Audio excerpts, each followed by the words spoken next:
અને વિચારે છે કે આ વીરાવસાની સિકોતર માતાના પરચાથી જ આ બંનેની આંખો ઉઘડશે.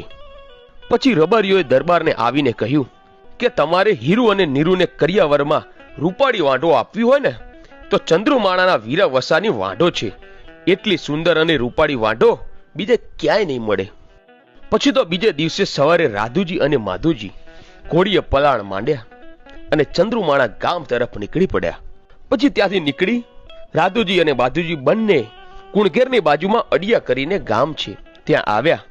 અડિયા ગામમાં ગેડાગર કરીને જોગી હતા. આ જોગીએ આ બંનેને આવકારો આપ્યો અને ત્યાં જ મઠમાં રાત રોકાયા. પછી જોગીએ ઘોડીને ખાવા માટે બાજરી મેલી, પણ ઘોડીઓ બાજરી ખાતી નથી. એટલે રાધુજી માધુજી બોલ્યા કે તમારી બાજરીમાં નક્કી કંઈક રેકડો છે. એટલે જોગી બોલ્યા કે અહીંયા તો સદાવ્રત ચાલે છે, 100